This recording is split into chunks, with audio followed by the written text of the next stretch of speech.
অসহ্য এই গরমে বিভিন্ন পদ রান্না করা কিন্তু এখন বেশ চাপের ব্যাপার।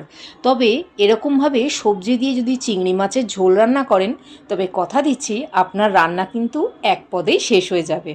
তো তার জন্য কড়াইতে সর্ষের তেল গরম হলেই দিন কালো জিরে ফোড়ন, তাতে দিন নিজেদের ইচ্ছে মতন সবজি। এখানে যেরকম আমি আলু, কুমড়ো আর ডাঁটা দিয়েছি। তো সবজিগুলো ভালো করে একটু ভেজে নিতে হবে ঢাকা দিয়ে।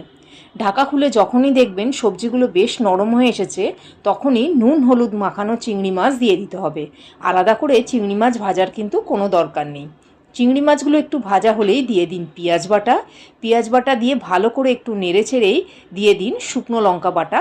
এখানে শুকনো লঙ্কা দিয়েছি, আপনারা চাইলে কাঁচা লঙ্কা দিতে পারেন। তার সাথে দিন হলুদ গুঁড়ো, কাশ্মীরি লঙ্কার গুঁড়ো আর ধনে গুঁড়ো। অবশ্যই স্বাদ মতন নুন আর চিনি। ভালো করে কষাতে থাকুন যাতে মশলাগুলো খুব ভালো করে ভাজা হয় সবজির সাথে। ব্যাস জল দিয়ে দিন সেদ্ধ হতে, ঢাকা দিয়ে দিন যাতে খুব ভালো করে সবজিগুলো সেদ্ধ হয়ে যায়। এরপর সবজি সেদ্ধ হয়ে এলে ওপর থেকে দিয়ে দিন নারকেল বাটা। এখানেই রান্নার অর্ধেক স্বাদ কিন্তু চলে আসবে। ব্যাস রান্না রেডি। এবার গরম ভাতের সাথে মেখে খেয়ে দেখুন কেমন লাগলো, জানাতে ভুলবেন না কিন্তু। আবার দেখা হচ্ছে পরের ভিডিওতে।